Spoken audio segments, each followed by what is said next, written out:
The engine was still running on the side of the road, but no one was behind the wheel, like the driver had just vanished into thin air.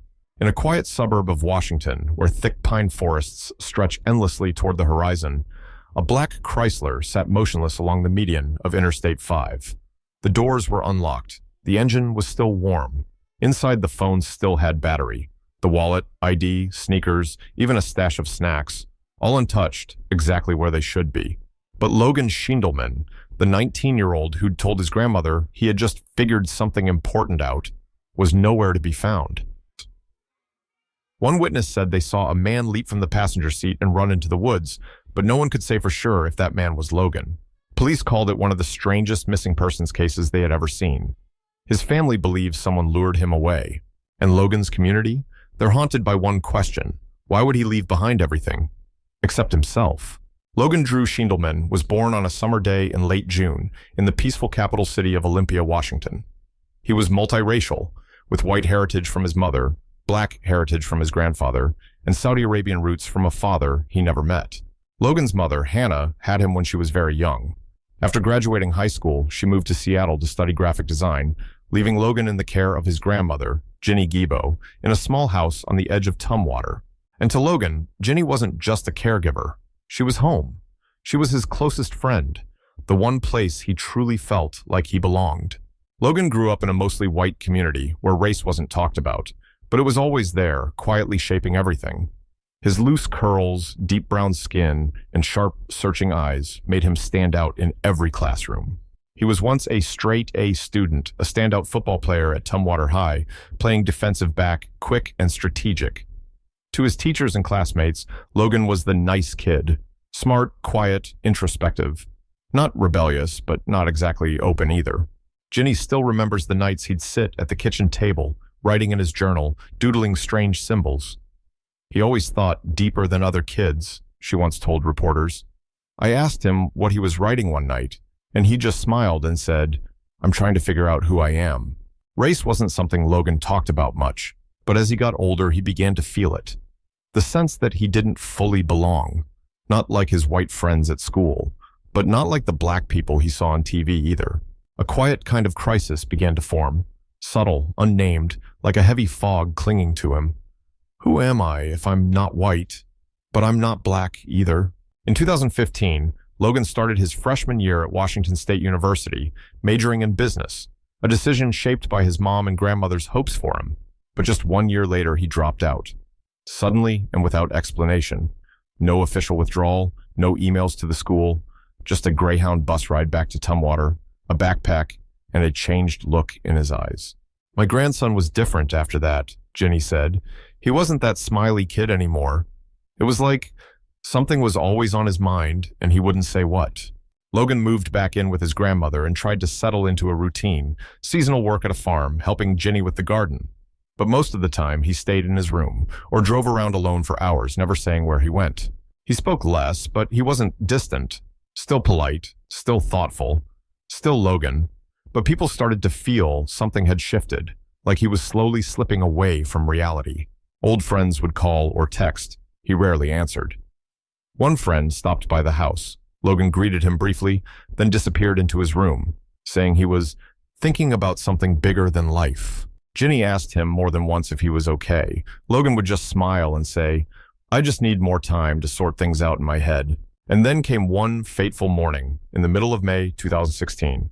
Logan got up unusually early, had breakfast with Ginny, something he hadn't done in a long time. He stared out into the garden in silence. Then, out of nowhere, he said something that gave her chills. I think I finally figured it out. Everything, the meaning of it all.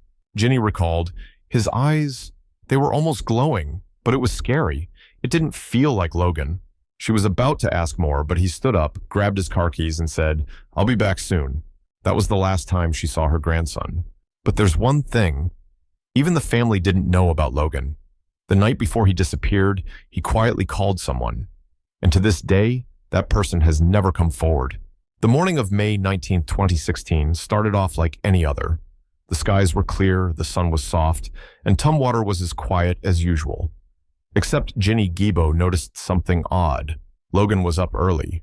He walked around the house as if he were looking for something, though it wasn't clear what. He wasn't in a rush, but he wasn't calm either. She asked, "Going somewhere, honey?" He didn't answer right away, just stood at the kitchen window, sunlight falling across his shoulders, casting a faint glow around his hair. Then he turned, gave a soft smile, and said, "I just need to go for a drive. I'll be back soon." The black 1996 Chrysler Sebring, the car he always drove, pulled out of the driveway. Jenny stood and watched it go, a sudden chill of unease settling in her chest like a cold wind out of season. What she didn't know was that this day would mark the beginning of a mystery that, nearly a decade later, still has no answers. Around 8:00 a.m., Logan's phone began to ping along a route heading south on Interstate 5, the busy highway connecting Tumwater and Portland. Then the signal turned around, then again, back and forth, as if he was second-guessing something or following someone's instructions. Analysts later described his movements as aimless but repetitive, like someone torn between two realities. Later that afternoon, a witness, a woman driving through the Maytown area, said she saw a black car pulled over with its hood open. Standing nearby were three people, a tall, dark-skinned young man and two smaller white men. She assumed they were dealing with car trouble. She didn't stop. Asked later, she couldn't say for sure if the young man was Logan, but days later, police found the car right where she'd described. Ginny began to worry when night fell and Logan still hadn't come home. He'd had quiet days before, but never vanished overnight without telling her. She called, no answer. Texted, no reply. The next morning, she drove around, to the stores Logan usually visited, nearby gas stations, even his old school. But the black car was nowhere to be found, and neither was her grandson. By the afternoon of May 20th, Ginny went to the Tumwater Police Department to file a missing person report. Just a few hours later, she got a phone call that made her knees buckle. "We found Logan's car," the officer said. "But there's no sign of Logan." The black Chrysler Sebring was discovered along Interstate 5 near Maytown, a stretch of highway bordered by dense pine forests and endless strips of asphalt. It was parked on the shoulder facing south, near mile marker 92. No crash, no fire, no damage, just sitting there, as if someone had calmly pulled over and walked away. But when officers opened the doors, something felt wrong. Inside, Logan's wallet, complete with bank cards, ID, and license. His phone still had battery, but no outgoing calls had been made that day. His earbuds were draped over the gear shift. Unopened snack bags sat on the passenger seat. And most telling, his favorite sneakers were there too. Logan had stepped out of the car barefoot on a hot highway in the middle of May. There was no blood, no signs of a struggle, no drag marks, no footprints. As if he had simply opened the door, stepped out, and disappeared. When police checked his phone, GPS logs revealed a strange pattern. Logan had driven up and down that same stretch of highway at least 3 times that day. No stops at friends' houses, no gas stations, no phone calls, just driving, as if fleeing something, or chasing something only he could see. Stranger still, the vehicle had already been noted by a state trooper at 2:00 p.m. on May 20th, when it suddenly veered out of its lane and struck the center divider, appearing to be driverless. A witness, a driver traveling just behind, called 911 and reported, "I saw a white male with red or brown hair jump out of the passenger seat after the car crashed, then run into the woods." No one ever saw that man again.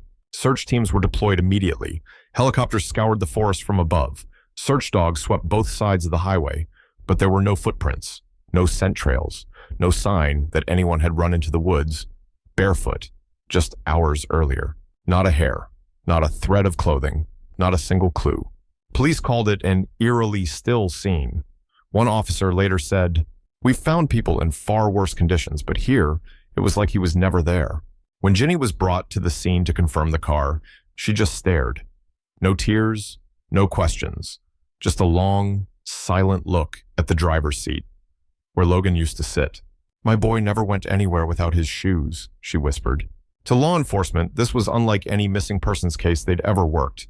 No obvious clues, no confirmed time of disappearance, and most critically, no signs of foul play. At first, investigators leaned toward the idea that Logan had left of his own will, possibly experiencing a psychological crisis, trying to escape his life. But to the family, that theory made no sense. He could be quiet, said Logan's sister, but he would never just leave without saying a word, and definitely not without his car, phone, wallet, and shoes. Her name was Carla. She drove that same stretch of highway often. She told investigators that on the morning of May 19th, the exact window when Logan vanished, she saw 3 people standing near a black car on the shoulder. A tall, dark-skinned young man with curly hair, looked just like the photo, and 2 smaller white men in light-colored shirts. Carla said she assumed it was just friends dealing with car trouble, so she didn't stop. But what haunted her for weeks after was the look on the dark-skinned young man's face. He was standing a little behind the others, not saying anything, not moving. It looked like he didn't want to be there.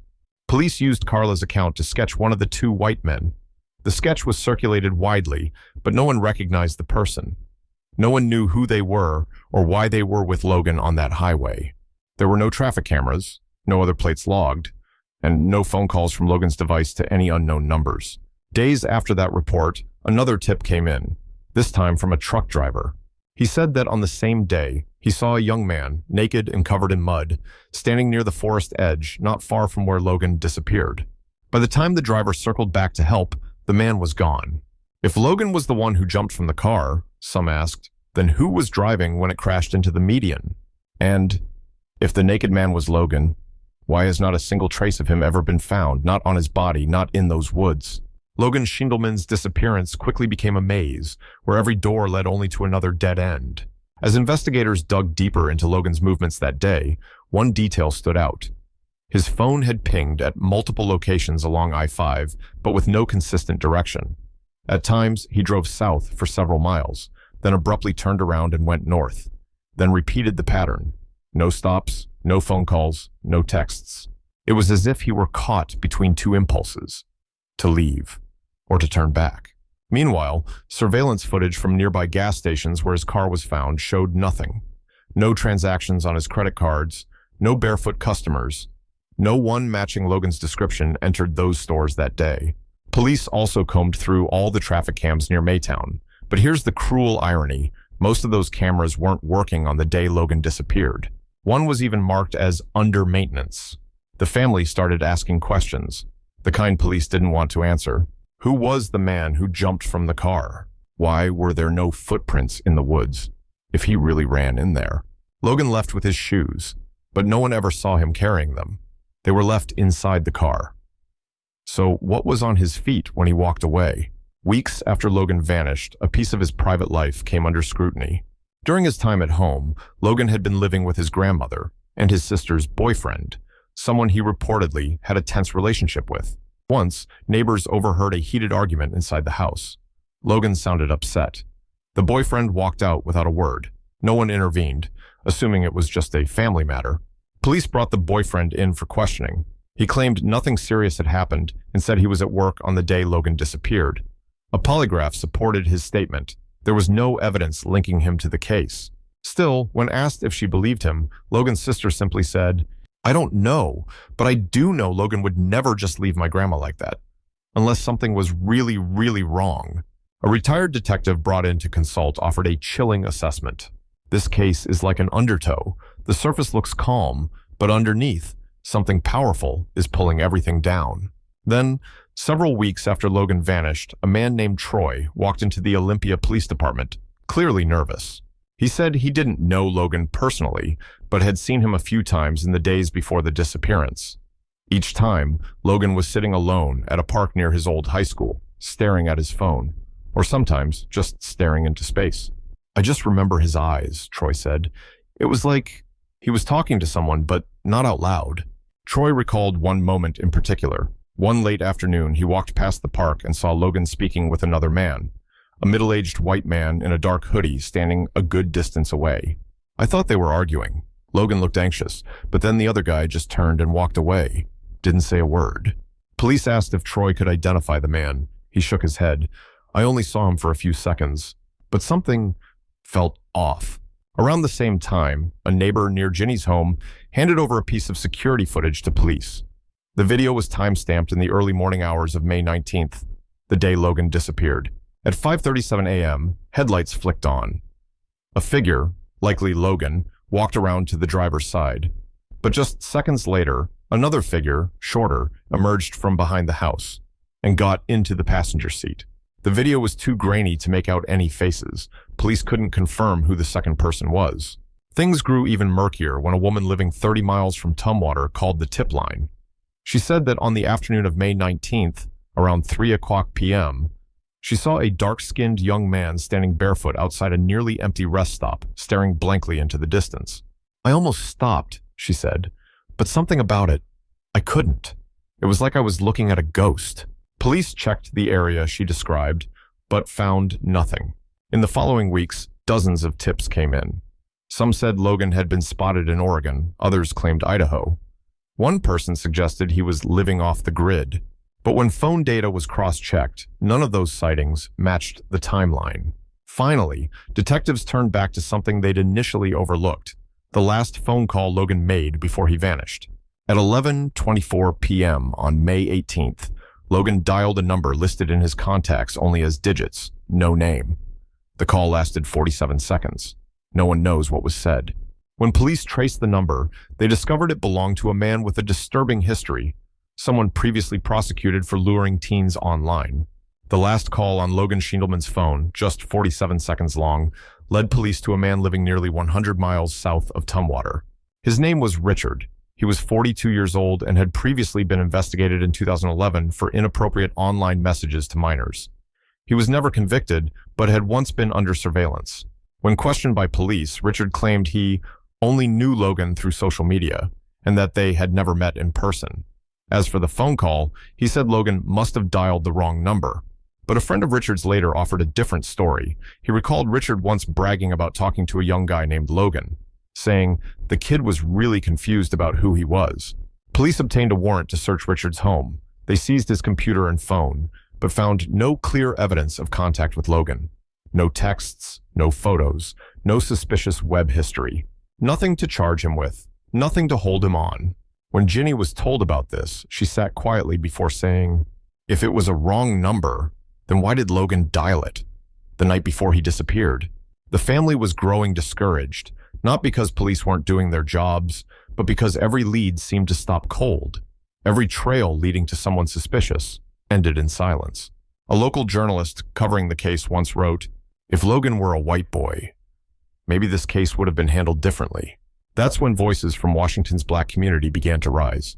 They pointed out, Logan was biracial, had a possible history of mental health struggles, had contact with a man who had a predatory past, all of which made it easy for people to assume Logan chose to disappear. At a community forum, one activist said, "If this were the son of a senator or a white baseball star, do you think that car on the highway would be described as no signs of foul play?" Throughout the investigation, police never officially named Richard a suspect. No criminal charges were filed. But to Logan's family, that didn't mean he was innocent. Ginny recalled Logan once whispering to her, just weeks before he disappeared, "Grandma, if I'm ever not here someday, just know it wasn't my choice." After Richard's name became public, Logan's family began to review everything, all the odd behavior from those final weeks. And when they pieced it together, it chilled them. 1 week before he vanished, Ginny noticed Logan began double-checking the windows, locking the doors twice every night. Something he'd never done before. One night, she woke around 2 a.m. and found Logan sitting in the dark living room, phone in hand, eyes locked on the screen, not touching it, just staring. She asked what was wrong. He simply shook his head and said, "I'm fine, just couldn't sleep." A former classmate reached out to Ginny after hearing the news. She shared one final, strange message she had received from Logan just days before he disappeared. "I think they're watching me." She asked him, "Who's watching you?" But he never replied. That was the last time they spoke. An independent investigator hired by the family uncovered something else. Logan had received 3 anonymous emails the week before he vanished. No subject lines, no words, just attachments, each containing a different screenshot from Google Maps. All of them showed locations around Logan's home. The IP address traced back to an internet cafe in Salem, Oregon. No security cameras, no way to know who sent them. A few days later, Ginny remembered something that made her blood run cold. On the night of May 17th, 2 days before Logan disappeared, she was watching TV when the phone rang. It was an unknown number. The person on the line said nothing, just breathed. Slow, steady. She hung up. The next morning, Logan asked, "Did you get any weird calls last night?" Startled, she asked, "Why do you ask?" Logan stared at her for a long time and finally said, "I think they were checking to see if you were home." At that point, no one believed Logan simply walked away. Not his friends, not his family, not his community. But no one could answer the most haunting question of all. Who were they? The man from the 47-second call? The two mystery men on the side of the highway? Someone from online? Or something worse? A group Logan had been trying to escape? Every new clue only made the truth harder to grasp. And then, a year later, someone claimed they had seen Logan, alive. But in the end, maybe it wasn't Logan who disappeared. Maybe it's the truth that was never found. 1 year after Logan vanished, people began to forget. Not because they didn't care, but because everything had stalled. No new evidence, no new leads, no signs of whether Logan was alive or gone. Every theory blurred into smoke, fading into the trees. Then, a man called the tip line, his voice shaking, barely a whisper. He claimed he had seen Logan, or someone who looked just like him, living in a small, secluded religious community deep in the mountains of eastern Oregon. He described the man as wearing a white robe, barefoot, with a long beard, and said he didn't speak to outsiders. "I'm calling," the man said, "because I saw his eyes. Just like the photo from the news. He looked at me like he wanted to scream, but he wasn't allowed to." Police coordinated with local authorities and searched the area he mentioned, but when they arrived, there was nothing. No commune, no cabins, no camps, just trees and stone. The caller never phoned again. The number couldn't be traced. What seemed like a breakthrough only pulled Logan's family deeper into despair. If he was alive, it meant there was still hope. But if he was being held somewhere, why wasn't anyone trying to find him? Ginny started doubting everything. The police, the media, even Logan himself. She quietly wondered, if my grandson really chose to disappear, what in this life could have driven him to vanish like that? Or was there something darker? Something he couldn't even say out loud? Then a former classmate came forward after hearing about the man in the mountain. She told Logan's family something she'd never shared before. Back in senior year, Logan had been contacted online by a group of strangers. They called themselves a consciousness awakening movement, people who claimed to help young minds discover truths beyond the system. Logan once told her, "They get me. They say everything my mom and grandma taught me is a lie. They've shown me what's really controlling the world." His family had never known, neither had police. And the friend admitted she thought it was just a phase, some weird thing Logan was into for a while. But now? If they were really some kind of cult, maybe Logan believed that was his way out. The deeper things went, the more reality unraveled. No one knew what to believe anymore. Was Logan kidnapped? Groomed? Did he choose to walk away? Every early theory, foul play, voluntary disappearance, mental health crisis, now seemed too simple. What once felt solid had become fog. And in that emptiness, the scariest thought of all took root. What if this disappearance didn't start the day Logan left home? What if it started much earlier, in his mind, when the world stopped feeling safe? A week after the story about the religious group in the forest spread online, a new detail emerged. Small, but unsettling enough to shake everything. A highway maintenance worker cleaning the shoulder of I-5 found a black hoodie buried beneath damp leaves, just over a mile from where Logan's car had been found. The hoodie wasn't torn, no blood, but on the back was a strange design, a single open eye surrounded by rings of arcane symbols, exactly like the sketch Logan had once drawn in his notebook during senior year, according to friends. Police collected the hoodie and sent it for DNA testing. The results? No trace of Logan's DNA. But 2 unidentified profiles were found, and neither matched anyone in the system. So if it was Logan's hoodie, why wasn't his DNA on it? And if it wasn't, why did it bear the same symbol he'd once drawn? To Logan's family, it felt like a game, as if someone or something was feeding them breadcrumbs in a maze with no exit. Each clue only spiraled into another circle of confusion. An independent journalist who had spent years covering disappearances in the Pacific Northwest began digging deeper, and she found something chilling. Since 2007, at least 5 young people, mostly black or biracial men, had gone missing near highways within a 200-mile radius of Olympia. Each case shared three things. They vanished without a trace. They left behind their belongings. And in at least three of those cases, there were links to online spiritual awakening groups. When the journalist contacted police asking about potential connections, she was told, "We don't have evidence to link the cases." But to Logan's family, that no longer mattered, because once all the reasonable explanations had been ruled out, it was the unreasonable ones that became the most terrifying. They started to believe that maybe Logan knew something someone didn't want him to reveal, and the only way to stop him was to make him disappear. No one knows what Logan saw the morning he drove away, but what he left behind, also. His eyes in that photo, his shoes in the car, the hoodie with that eerie symbol, felt like fragments of a puzzle. Pieces left behind for someone with the patience to put them together. But even then, what good is a puzzle if the final picture is just a blank space? No answers. No closure. Just silence. Nearly 10 years have passed since the day Logan Schiendelman left home that morning in May. A car left abandoned. A pair of shoes, silent on the passenger seat.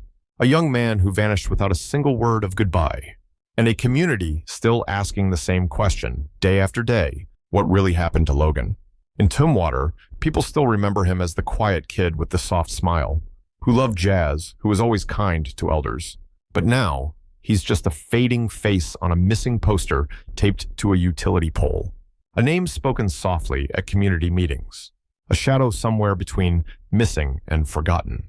No one knows if Logan chose to walk away from this world, or if someone forced him out of it. No one can prove a crime occurred. No one can say for sure that he's even gone. All that remains are possibilities, theories, pieces of a puzzle whose artist disappeared. But what makes this case impossible to forget is the ache it leaves behind. Because Logan wasn't just one person. He was, and still is, a symbol of hundreds, even thousands, of young black and biracial men in America. Young people pushed to the margins of the story. When they go missing, the media doesn't scream. When they need help, suspicion often shows up before compassion. And when no one says their names anymore, silence becomes its own kind of fate. Ginny still lives in that same old house. Every morning, she waters the garden, tidies Logan's room, and sets an extra bowl on the table. She says, "I don't need anyone to tell me if my grandson is alive or dead. I just need him to know someone's still waiting." Some say this case will never be solved. But for Logan's family, justice isn't about having an ending. It's about refusing to stop asking, refusing to stop searching, refusing to stop believing that the truth, no matter how late, is still worth waiting for. So now, the question is, what do you think happened to Logan? Did he run away? Was he groomed? Or was he taken by something no one's yet dared to name? If you believe Logan's story deserves to be told, not just as a missing person, but as a voice that was silenced, leave a comment, "So do I." Because sometimes the only thing that keeps someone from being lost forever is knowing someone out there is still listening.